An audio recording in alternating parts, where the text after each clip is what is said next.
First of all, I just want to say thank you again for being here. It is important for all of us to learn about the issues and make sure that we're informed for an important ballot measure that's coming up in the North Kitsap School District. My name is Lauren Evans. I'm the superintendent for the school district, and this is my 7th year in service. And I am very both proud and humbled to serve the school district and all of its students. This evening, I'd like to share with you some information about the bond measure that will be on the February 13th ballot, and make sure that we walk through the whole program, and then we'll spend some time answering questions, and we'll adjourn around 7 p.m. So, back in 2018, we had a very large process that involved a number of stakeholders across the school district to create a new strategic plan for the school district. And in that strategic plan was a new vision and mission statement and core values, but also in that strategic plan were 4 goals. This plan was adopted just prior to the pandemic, and one of the things that's been very beneficial about this plan is that it really has guided a lot of our decision making around how we are going to do things in the North Kitsap School District. Everything from staffing to program offerings to whatever it is that we're looking at, we really do run it through the goals of the plan. Also around this time, we had a facilities committee that was meeting that was looking at several issues across the school district in terms of just needs at many of our buildings. Now, one of the things that became very clear to that committee is that we were falling short of goal 3 in this plan. And goal 3 says, success for all students, equitable access and opportunity. What we knew is that we had a significant problem. On one side of the problem were short-term issues with all of our facilities. When I arrived in the district, we had conversations about $90 million of deferred maintenance across all of our buildings.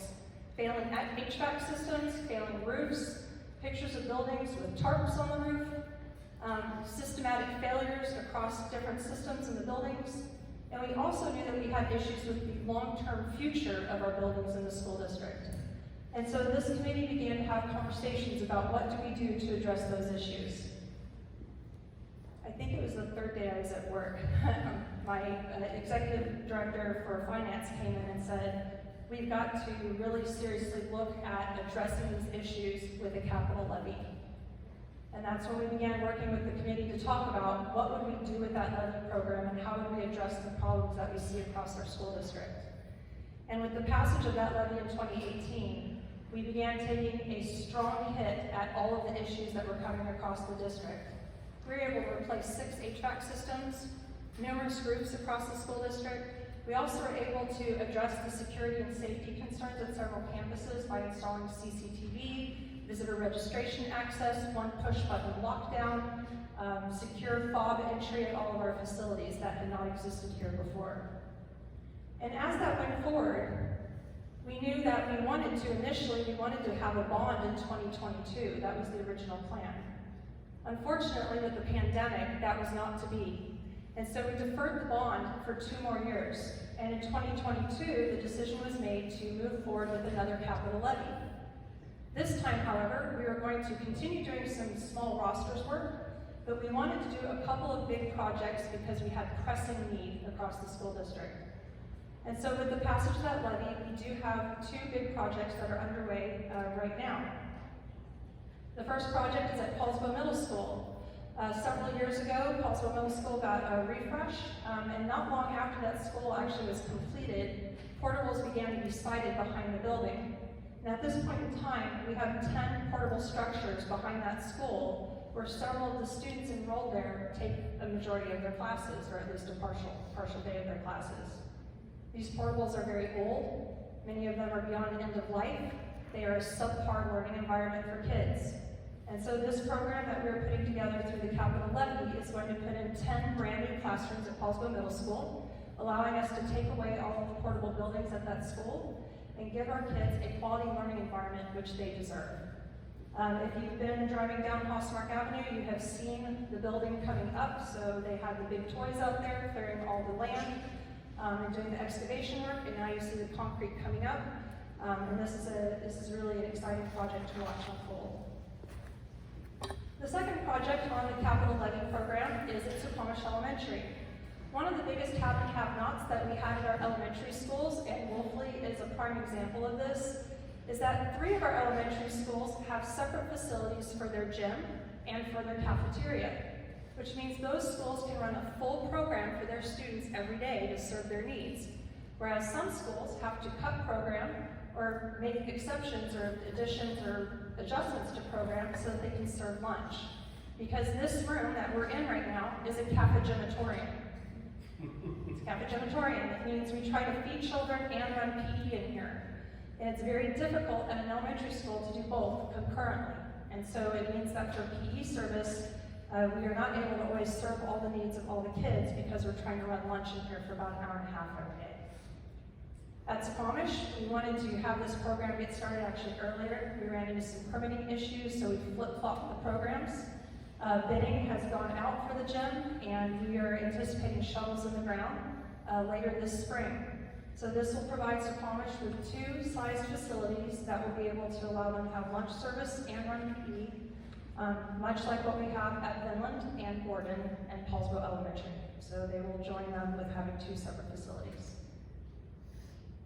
So I get asked this question quite a bit, which is, wow, Lauren, it looks like you're doing some really good work with capital levies. Like, why don't you just keep running levies over and over and over again? Because when you run levies, you can just get these projects done. And my answer to that question is, levies are great, and we're very fortunate to live in a community that has consistently supported levy program, both for our annual budget as well as for capital program. But the challenge we have is cash flow. So when we run a levy, we go to our voters and we ask for a term of 1 to 6 years, and we ask for a specific dollar amount. And as our taxpayers pay their property taxes twice a year, the school gets that collection straight into the capital projects roster. That means that we have limited funds every year. We can only use what we get in a particular year. So if we run, let's say, a 4-year levy for $40 million, we get about $10 million a year. That's the maximum amount we can spend. To do bigger projects, we need to have more cash flow. So in 2023 dollars, to build an elementary school of about 70,000 square feet that will have the capacity that is needed for our school district, it's bidding out at about $70 million. That is a large amount of money. We cannot clear this level of cash in a levy collection. We need a bond. A bond allows us to go ahead and collect the funds up front, engage in the construction, get the schools completed, and then pay back the amount over a period of 20 to 22 years. It's a lot like a house mortgage. You buy the house, you get to live in the house, you get to enjoy the house. Oh, it just went down here. Thanks, Jen. I'm going to go ahead and keep going though. So you get to buy the house and enjoy the house, and then you pay off your mortgage over a series of between 15 and 30 years, depending on what kind of note that you have. So that is why we would be looking for a bond, is that we need to be able to clear the amount that would allow us to do the rebuild of 2 schools plus a host of other significant projects so that we can move forward with it.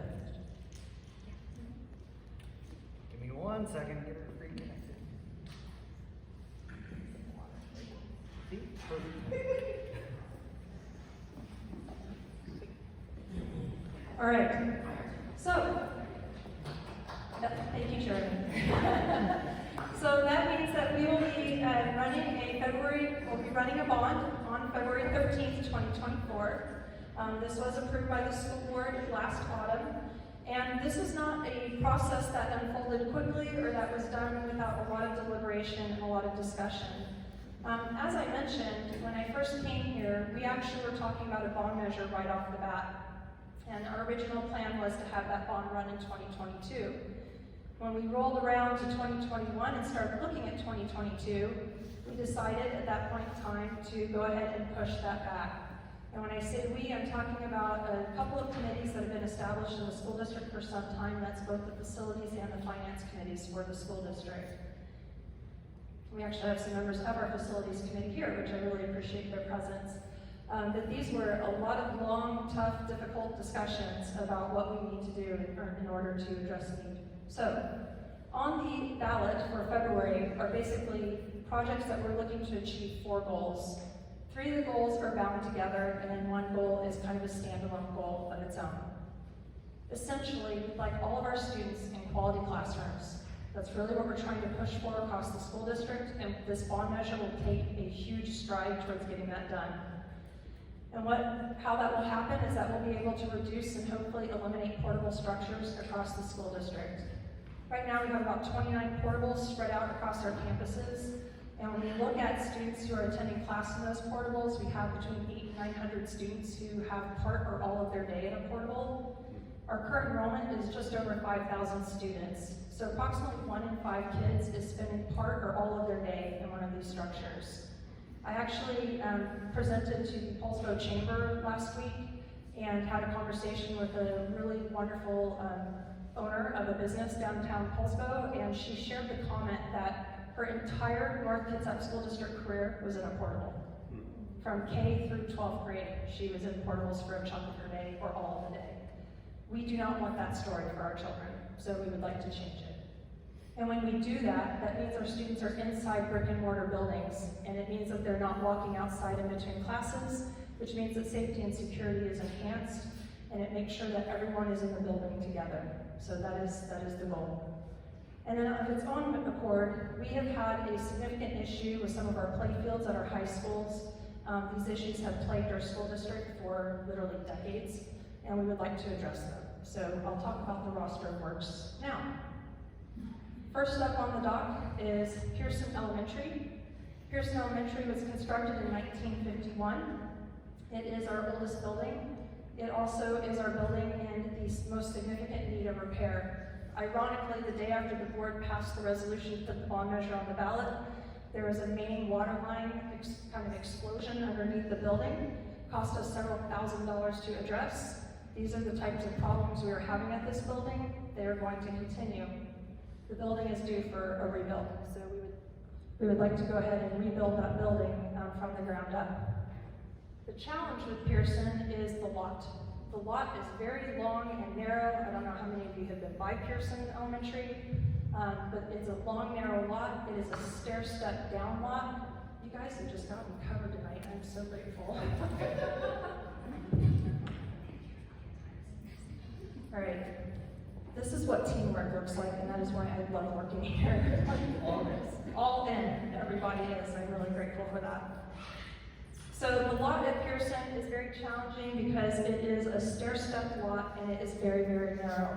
And last spring I went out and talked with Pearson staff and families about options to rebuild the school, and all of them were excruciatingly challenging to do that on that site. However, the district has acquired a parcel that is 3 miles away from Pearson, and it is a huge parcel that would allow for a properly sized elementary school with the bus loop, with parent pickup. It won't be right up on the street the way Pearson is right now. And that lot is off of Finn Hill. And there's a couple of things that are beneficial about this. One, Pearson students can continue to attend school in their current facility while we're under construction, so they won't be disrupted while we're building. The second thing is, this facility will allow the school to house between 400 and 450 students, and so it means we can properly staff that school. We have 2 elementaries that are very, very small. Pearson is one, and Suquamish is the other. Suquamish has a population that we try to support with extra staffing, and we get some federal funding to support us with that. We don't get that for Pearson. So by having the population grow at Pearson, we'll be able to do things like have a full-time counselor, have a full-time librarian, have a full specials roster. And we believe that Pearson will grow because of this new location. It will help draw students off of Vinland, which is the next benefit of this location. Vinland is currently overcrowded with portables. By having a school on this site, we anticipate several Vinland families are going to choose to join the Pearson Pride. And that is going to help offset 2 problems with one location change. Pearson will become a full-sized elementary with full service. Vinland will be able to downsize to the correct amount of students, and hopefully we'll be able to eliminate and reduce the portables at that site as well. The second school that is on the roster for rebuild is Wolfle Elementary, the building we're in right now. Wolfle is nowhere near as old as Pearson, but it has been problematic for a number of years. You can talk to the staff who work in this building every single day. It presents a host of logistical problems as well as just mechanical and electrical problems. I believe the windows are due for replacement here pretty soon. They've been problematic for a number of years. And the hardest part about this school is that the way it is set up, there is no place for students to receive pull-out or specialized instructional services. So when teachers or paraeducators are pulling students into the hallway to work with them, they are just pulling them into the hallway to work with them. And then other kids are matriculating up and down the hallways, going here and there. There's also a whole host of portables in the back of the building because the current facility does not appropriately meet the needs of the students who are here. And the entire options program is here, and they're mostly housed in the portables out back. A new facility will allow all students to be inside in a quality classroom. The options program will have a purpose-built wing that will serve the needs of their multi-age community-based learning process. And we will be able to have these co-joined spaces, like a pod format, that would allow for kids to be pulled out to be able to have the specialized instruction that they need and they deserve. So this rebuild will address a number of problems for Wolfle. One of the things that I think would be worth mentioning is the students would also be able to continue attending classes here. Because of the way that this site is laid out, the new building will go on the front side of the parcel where the old Wolfle used to be. So students would continue to attend here, and then the new building would be constructed, students would attend, and then this building would come down and become the playfield behind. We've had some early conversation with the Port Gamble tribe about this construction project. They're very excited about the idea of having some overt tribal voice at this facility, which we believe is an important statement for our community as well as our school district. As you know, 104 is the main thoroughfare for a lot of people who come through our community. Also on this roster is Gordon Elementary. Gordon Elementary also has a number of portables that are along the side of it, and these portables are also very old and beyond the end of their life. Gordon Elementary portables went in not long after the building was constructed, and they are currently occupied. Ironically, the blueprint for Gordon shows another pod being on the building, which never was constructed, so what we'd like to do is to put that pod on the building, thereby completing the building, being able to eliminate the portables on that site and have all the kids at Gordon be able to attend. The population at Gordon has been pretty consistent over the last several years, so we believe that it will continue to be at the size that this pod will serve the need of that student base. Also on this roster is Paulsbo Elementary School. At Paulsbo Elementary School, we would like to put in what's known as a Sage modular building. Right now, Paulsbo Elementary does have a host of portables out front. They are also very old, some of them near end of life or beyond. This modular building is kind of a maximal ROI for us in terms of how we deal with construction projects for the district. We don't want to do a brand new brick and mortar building on the side of Paulsbo Elementary because we believe in another 15 to 20 years they're going to be up for getting a full-on modernization. We don't want to have an 8-classroom structure drive the design process for an entirely new building. So Sage modular buildings do have a long lifespan. They will allow all the classrooms to be inside and co-joined. They will have restroom facilities in them, and they're really, really lovely buildings. Silverdale Elementary has one, and actually when I attended Seattle Pacific for my PhD program, I took a chunk of my classes inside of the Sage modular building there. They're still using it, and it really has held up well. It's a really great facility. At our high schools, we have big projects for our fields. So our baseball and softball fields at both schools have been extremely problematic for the last several years. I think many of you are aware of this, but last year Kingston's baseball and softball teams played something like 70 or 80% of their home games not at home because the fields were unplayable. I think that's criminal. So we would like to fix that. And we're going to do the same for North Kitsap High School because they've got similar issues with their fields. Pretty much during the spring and summer, if you go past that school, you're going to see Coach Weibel and parents and kids and community members out there trying to address the field conditions to keep those fields playable for students. So by installing proper drainage and turfing and lighting these fields, not only do our athletes and coaches go back to playing and enjoying sports, but our community has better access to these fields as well because they'll be accessible for more of the year. And we would like to also do some improvements to both sites. If you've been to events at the North Kitsap Schools Stadium, you know that access to that stadium can be problematic and parking can be a nightmare. So we'd like to add some parking and make it a little bit more accessible for ADA attendees especially, but just also generally. And up in Kingston High School, we would like to put in a full grandstand structure that will allow for covered seating, a press box, concessions, restrooms, and storage. We've heard very clearly from the Kingston community that this home identity is very important for them.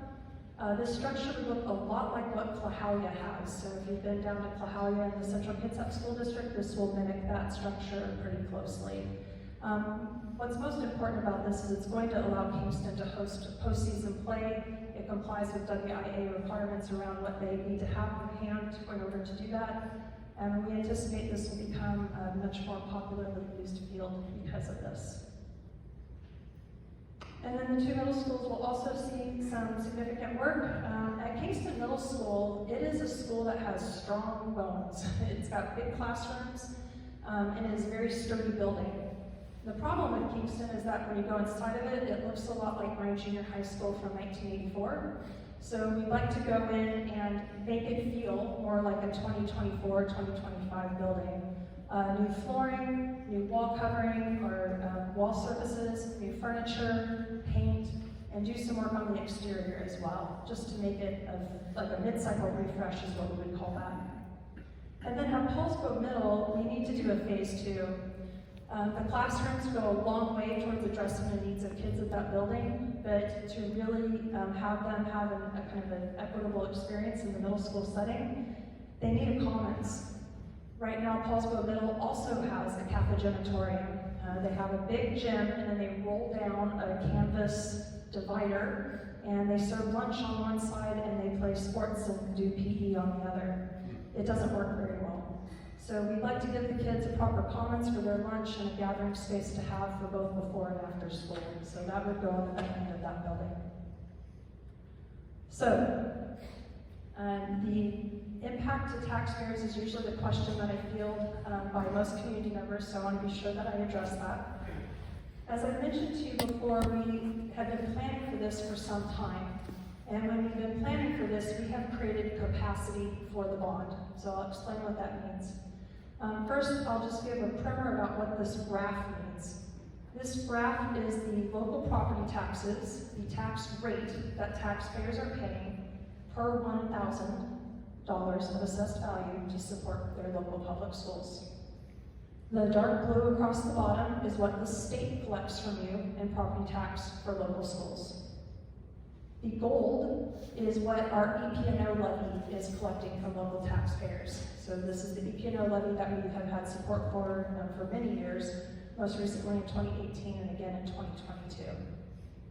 The red, or the maroon, is the old bond. Some of you have been here long enough to remember that we did have a bond in 2001. That bond both built Kingston High School, as well as doing a significant amount of work to Wolfle Elementary and a couple of other sites in the school district.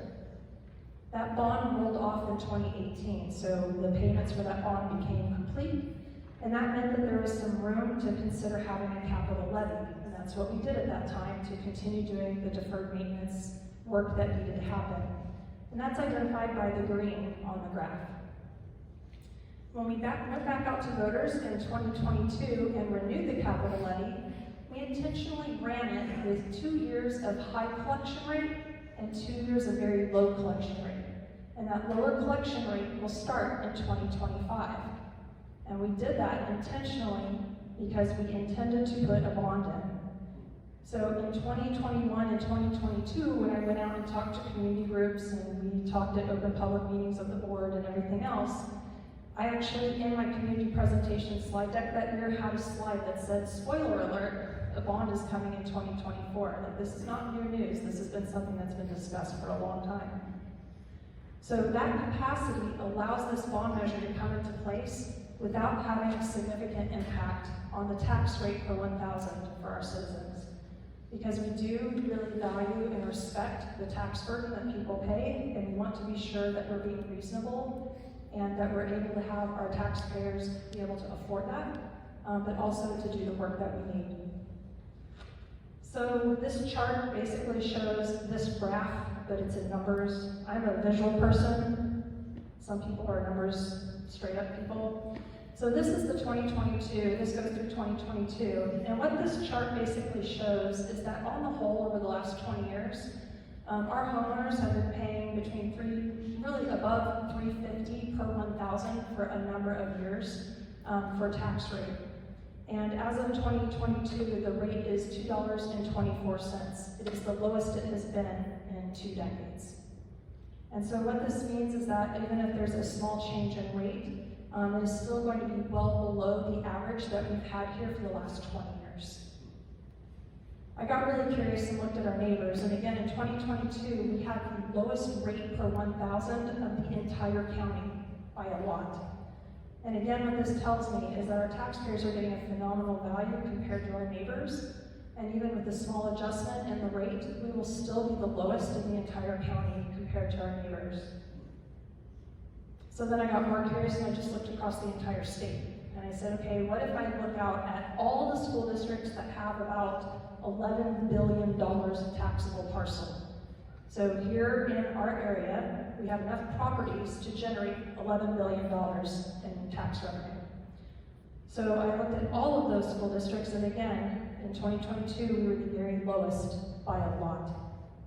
And so again, while we take any discussion about a change in rate very seriously at the school district, what this data is telling us is that we have that room, and that room is still a respectful ask because it is still putting us lower than all of our neighbors or all of our comparables. And so at the end of the day, what we would be looking at is a rate change of about 10 cents per 1,000 of assessed value. To put it into just basic terms, if your house is worth $500,000 or $500,000, it will be a change of $50 a year. And that $50 will allow for a significant amount of work to take place across this school district and vastly improve the lives of kids in our school district. The bond amount is big. I'm not going to say it's not. It still takes my breath away when I think about it because it's $242 million. It's a big ask.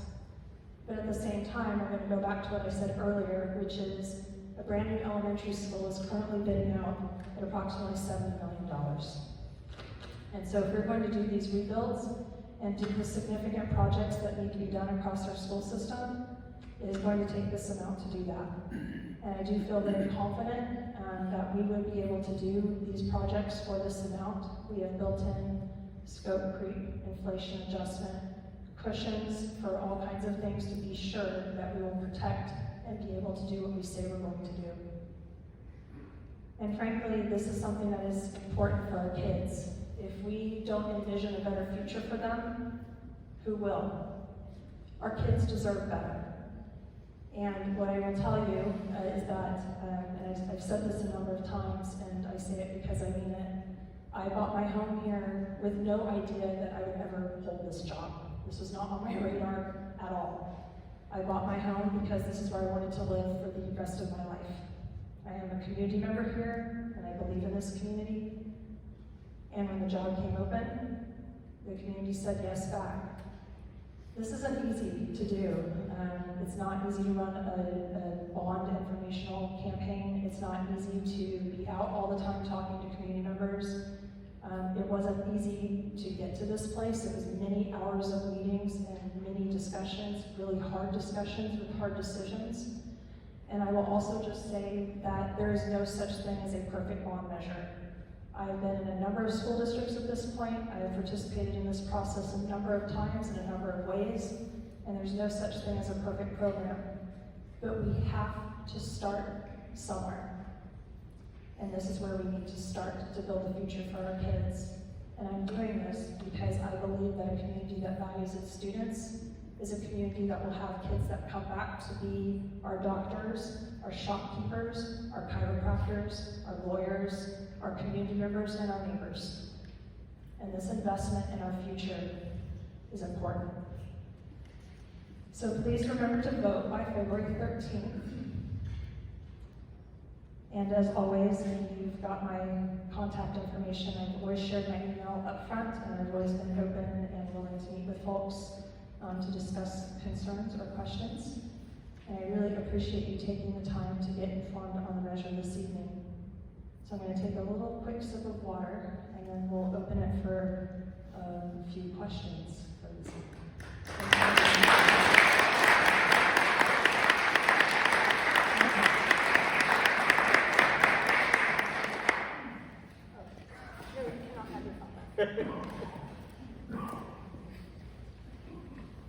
John.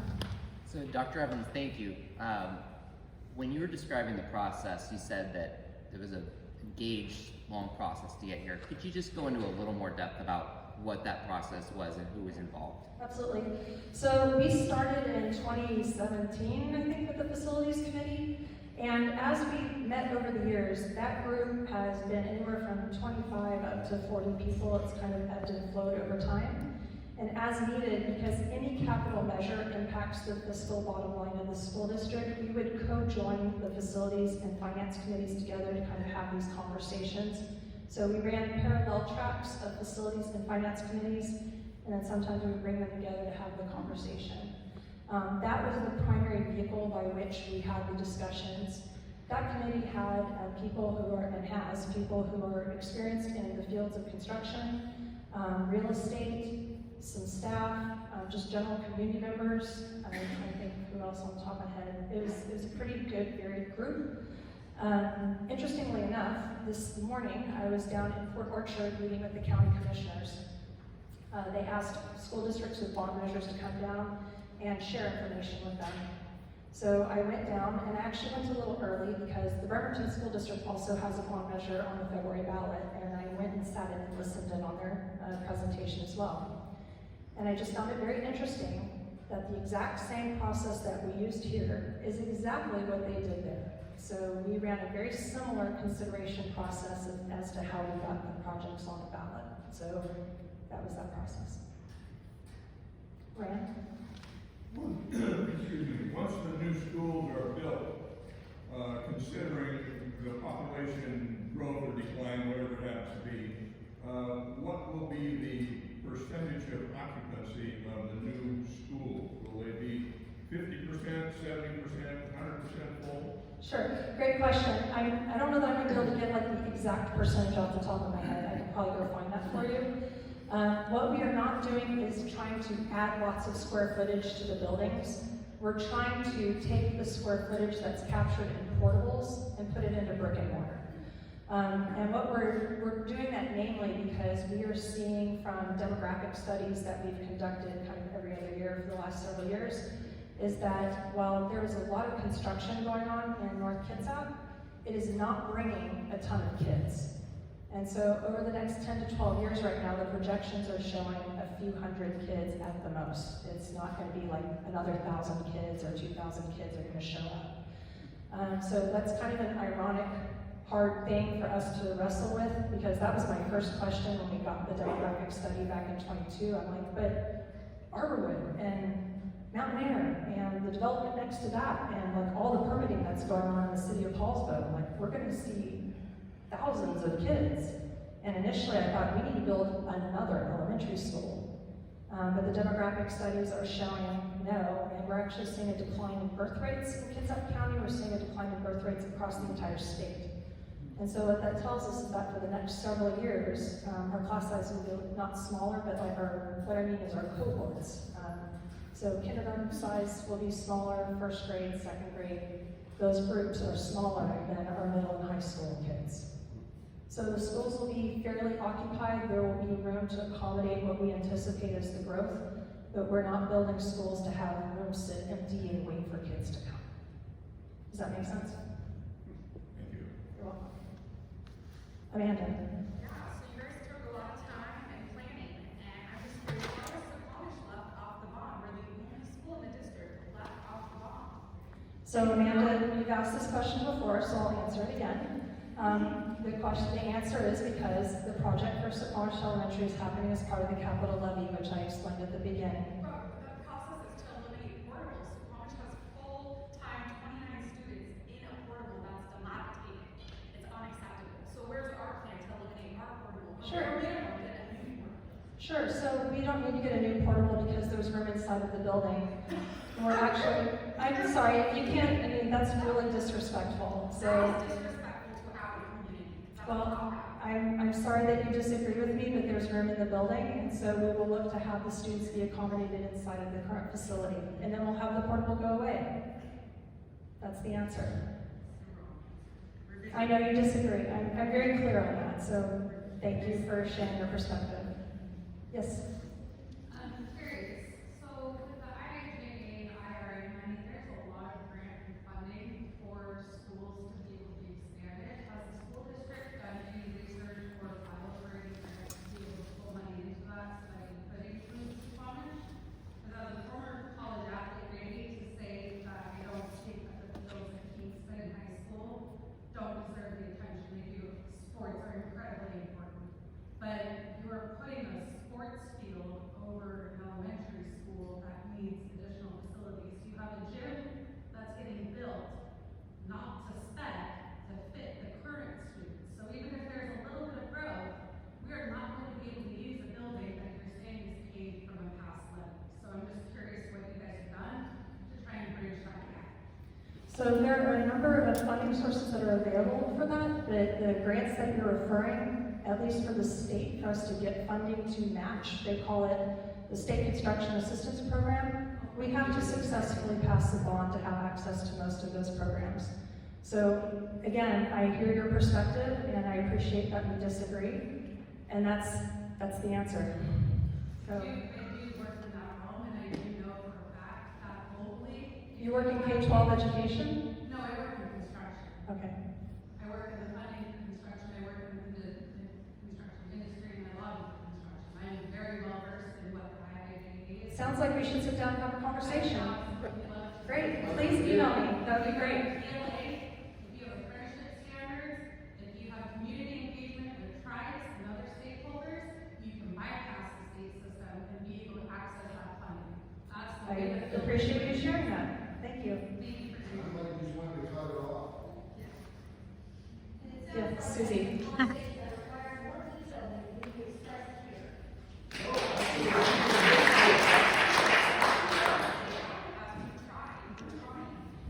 Susie. All right. Good evening. Hello, everybody. My name is Susie Crosby. I have a question. I lived here in Kingston in the 1990s. Maybe that shows my age, but I remember when the school was brand new, they had just opened it and the community was very excited about opening it. So I was super surprised when I saw on the plan that the plan was to tear the school down. I thought, but this is our new school. So could you please tell me a couple of things? One, how the decision came to rebuild the school rather than remodel, because my understanding is remodeling would be about 1/3 of the cost. So the way my brain thinks is, I understand that you're trying not to raise the cost of the bond much, but if we were to spend 28 million instead of 70-some million, wouldn't we then have enough money for Squamish's projects and for arts? Because here's one thing, again, showing my age, I was part of the crowd when this superintendent here was hired, and one of the reasons that I was excited when she came on board is because you're a musician, and I'm super supportive of the arts. I'm very worried that this plan at the high school level only has 100% sports. So I got a few things in there, Sure. but that's my So question. Susie, you've asked this question on a number of occasions, so thank you for asking it again.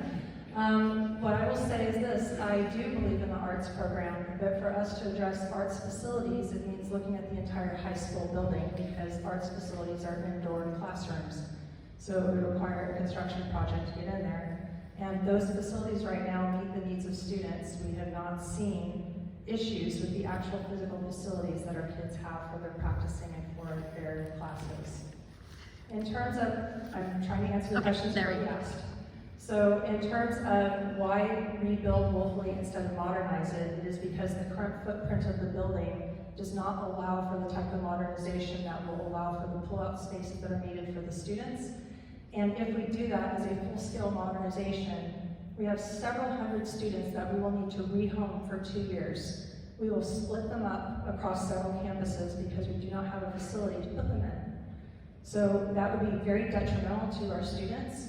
We have very strong family ties at this school, many large families who are very deeply rooted, and we don't want to do that to kids, and we can't put a price on that experience of those students. And at the same time, we know that this project needs to be done. So I know that you have a very strong perspective on this. I'm very clear that we disagree on it. I appreciate that, and I am very clear about where you stand on that. Val. We have 2 sovereign nations within our school district. Could you explain the consultation and the viewpoint that you received from those 2 nations? Great question. Great question. I'm sorry, I can't talk over people yelling in the audience. So we do have 2 sovereign nations, and we do consult with them regularly. We have both quarterly informal meetings with tribal council and their education department representatives, at which we have brought them along in this process as well. They've been very well aware of our plans moving forward. And then we do have government-to-government meetings that happen every spring.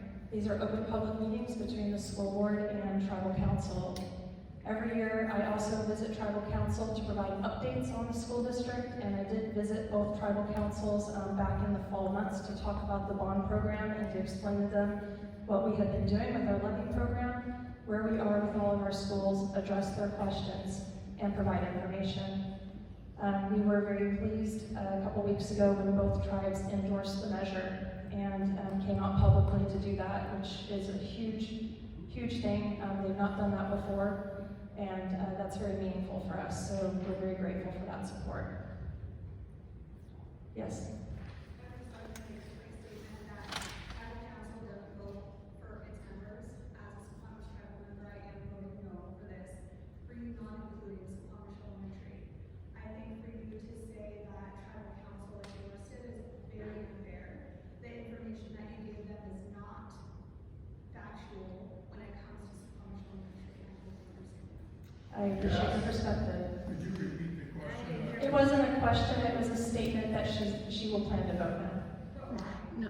She's a Squamish tribal member, and they're not endorsing us. Thank you, Amanda. Jim? Dr. Oates, can you share a little bit about like long term? I mean, we're talking the bond of like the immediate things, but like, Yes. what's the cycle when you got here, and sort of what's the vision? I appreciate that because I did not include that in this particular version of the presentation. So one of the conversations that was had by the facilities committee and by the finance committee was that there was no long-range facilities plan for the school district. And so we began having some very important conversations about how do we ensure that all schools get on a modernization schedule, either for rebuild or a really significant modernization program, and make sure that in kind of the mid-life cycle of each of the schools that they're able to get kind of that mid-life refresh that we're going to be doing at Kingston Middle. And so the development happened, the plan is long range, that all schools will be on a roster. And every 50 to 70 years, we would look at trying to get the schools through a complete rebuild or a modernization program. The struggle we have is we've got a bunch of elementary schools that were built around the same time, and then we have one school that's older that has the highest facility condition assessment rating of all the elementary schools in the district. So it makes it pretty complicated to come up with the roster and how we're going to do the projects and in what order. But the idea is that we will have a bond measure every 12 to 15 years, and on that bond measure will be some of the schools in the district, and every school in turn will have their projects. This is how it is done in many school districts. The last 3 systems that I worked at over in the I-5, I-405 corridor area, they all have these long-range plans. They have all of their schools on a roster for modernization or rebuild, and they all in turn have their rebuild and their modernization. And so that's what we would like to do over the long haul. I'm going to go over here and Beth. I think you already know about the lots of comments, but I know Yes. a lot of families here will also have kids that go to Kingston Middle School. And it's interesting because I did read through the 700-page design consulting that you guys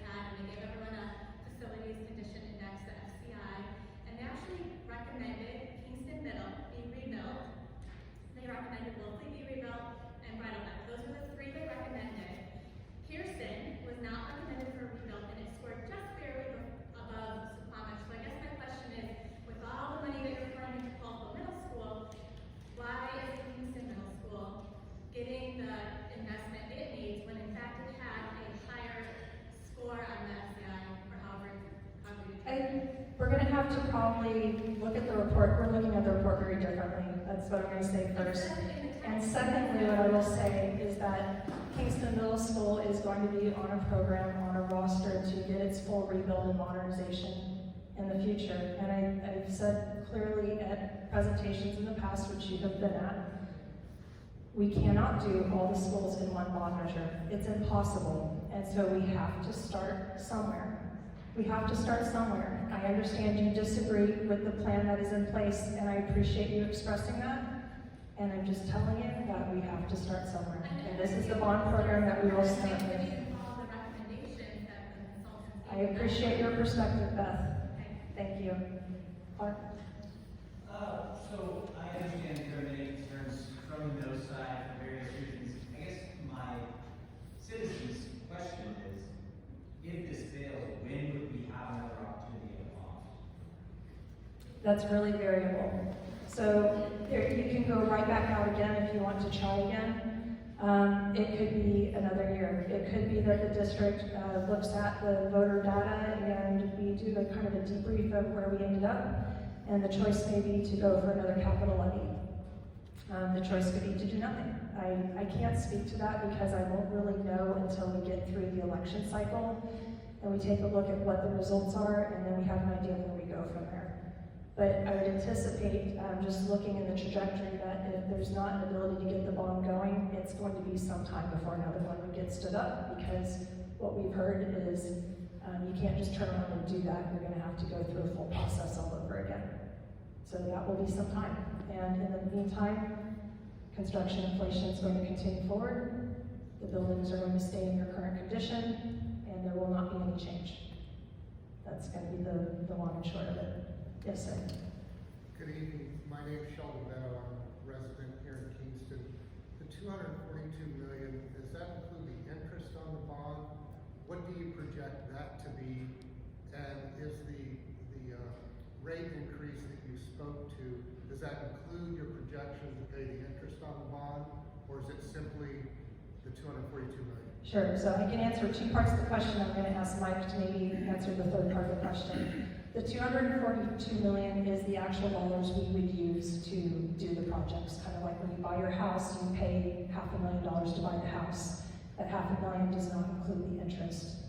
By the time you pay off your house, you pay quite a bit in interest. The bond works exactly the same way. And the amount of interest for the bond is about, Mike, like 138, if I'm remembering that right? I'm looking at Dennis here in front of me. It's nice enough to send an email today with that. So I'm looking at this spreadsheet. It's about $167 million in interest. The rate increase includes all of that. It includes the projected interest? Yes. It's everything. It's everything, it's all in. Thank you. You're welcome. Yes, sir. Is that rate increase, is it consistent throughout the bond period? The question is that rate increase consistent throughout the bond? I'm going to put an asterisk. Typically what happens is as home assessed values go up, the rate per 1,000 goes down. And so the rate will not be exactly the same all the way through, but we're trying to project it to be at about this amount all the way through. Over time, if you look at the rate as it's gone over time, it's become lower, and it's mostly because homes here have increased in their value. Does that answer your question? Thank you. Yes, Mr. Coleman. Yes, I want to ask you a question, and I want to address everybody for the no's and the yeses, just for your understanding. My son, Troy Kohler, is the most significant needs child in North States School District. He is currently wheelchair bound and cerebral palsy, will never be able to function. He's exceptional because of the experience, right? There is no fire plan, escape fire plan from this launch. Do you know that? I don't know if anyone does know. Do you know that? We reached out. We reached out to tons of, this is before we got here. We reached out to tons of people. If a fire was to happen at school, the educators of the school said, we cannot get him to where he needs to be. We cannot get him out of the school. We don't have to pay 13 months. Yeah, so we're taking part of it. And we push the kid in a wheelchair. And a gravel park. It's terrible, okay? And it's hurtful, and it's not just my son, okay? It's other special needs kids. And I understand that the world is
for sharing, and I would encourage you to sit down with Lori Bowden and have a conversation. I think that's important to talk about that. If you feel like you don't have a plan to help your child, Lori is the person to speak with about that, and I know she's available to you, and has been for years. I understand that. I understand that. I work with a team, and they have all the different responsibilities to help me with that work, and I know that when it comes to special education issues and concerns, Lori is the person that I work with, and I ask for folks to work with her directly. So please talk with her. She's here. You can speak with her after the meeting and talk about that plan. Dr. Evans, and I may have the figure wrong, but is it 10 million that is also set aside for additional Yes. projects? Do we have any idea of where that may Thank you, be? Jeremy, for cueing me again. So we do have in the bond program, because we know we have other needs that will emerge as we go through the program, $10 million allocated to address other significant projects or programs that we know will emerge during the life of the bond program. So we will be using that and working with the capital facilities team to talk about how we might apportion that. If we see some remarkable growth at Wolfle Elementary that needs to be addressed, that team, that committee will look at that pot of money and look at how we address that. This is an ongoing iterative process. Pre-pandemic, we had growth in need at Pearson Elementary School, and that's how we cited additional buildings there. We knew we had a preschool program that was a problem at Paulsville Elementary School, and it needed a new home. We cited a portable there. But we don't enumerate what we would call small works roster programs in the bond. We leave it in that $10 million pot, and if we need to use that to address issues, then we will. And we have, and we'll continue to do so. Yes, sir. With this problem that he's talking about, is discussion with the principal potentially result in a request from the facilities committee to provide some accommodation, or is that a different pathway for funding? It's a little bit of a different pathway. So Lori is our director for special services for the entire school district, and I know she's got a relationship with the family, and they've had conversations before. Possibly, we need to be compliant. So there are a number of state and federal laws that draw what we have to have at our facilities, and we are very careful to ensure we're in compliance. If we're not, we take action to correct that. The issue is some of our facilities are older than the law that comes into place. So a really great example right now is Pearson Elementary. Pearson Elementary was constructed before the law required a paved fire loop to be available for fire engines. So right now you cannot get around that entire school with a fire truck. It is impossible. So when those things happen and the school's already cited, we don't necessarily go retroactively back if it's a really difficult situation. When we can, we do, and a great example is trying to get the improved access. We've actually done quite a bit of work at North to improve ADA access to the stadium. We're going to continue that work moving forward. So when those issues are presented and we have the ability to do it, we do it. And we have a strong track record of doing that. One last question. Hi, Dr. Evans, thank you for the presentation. I think it's really well done. I did want to actually make a comment that I'm a parent of two children in the school district. And when we started to get to that school age, my wife and I were both engineers, full disclosure, we made a spreadsheet. We compared public schools to private schools. And I have to say that through the course of this one we've gotten so far, I have been really impressed with the quality of the school district, and I'm just really, really satisfied with the instruction that I'm getting. So that's the comment. The question would be, I went looking for information on bond. I found a website. The website was not quite as truthful as I was hoping for. I was hoping you could tell us what is the actual source of truth that we can look to. Sure. So the school district website is right here on the slide. So nkschools.org is the school district. I understand there is a group in the community that has run a website that looks a lot like it might be the school district, but it is not. So nkschools.org/bond has all of the information about the bond program. We have the full amortized spreadsheet like you were asking for about the cost of the bond and the interest. It's got all the payments broken out over the term of the bond. It has a detailed project list for each project that will be happening in terms of cost, start date, and anticipated completion. And then there's a full chart there also that gives kind of the scope of all the projects, start dates, and completion dates. So all that information is right there for everyone to access, and the one pager that most of the seats have on it does have that link on it for you. So please go take a look and become informed. And if you have additional questions, my email address is right there for you. Okay, one last question, and then we gotta go. KJ. Sort of thing is, I understand, I've been through a number of bonds and levy votes here when 20 years ago, before I moved to it, I lived in another state. And a lot of times it does get emotional, and people can be emotional for it and emotional against it. But in this day and age, it doesn't help when people are emotional in a way that's so negative that it bars conversation between people. I look at stuff on social media, and I just am so disappointed to see the made-up names of our superintendent. I mean, it's so disrespectful. I'm like, how can I even have a conversation with that person when it's just about me calling? You may not like her decision making, you may not care for that, but I mean, how can you even have a conversation? I can't have a conversation with somebody about that and say, hey, let's meet for a cup of coffee and just really talk about it. I just don't even think it's fair. And the other thing is, the NKSDbond.com, just within the last few days, that website just came through it. Who the committee was, who's financing it. That was wrong and it's misleading. So I'm gonna say from the get-go, that website was misleading from the very start. So I'm gonna say. So I am for this bond, and I'm talking to people to help them get informed honestly about it.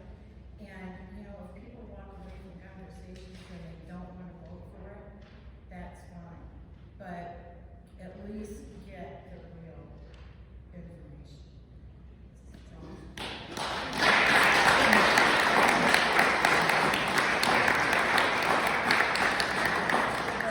Our time is up for this evening. I think if we talked before, I can catch up with you again on the same questions. I was just thinking that maybe other people might like to know, who do we contact to support the school district in pressuring the state and getting a traffic light down here? The county commissioners.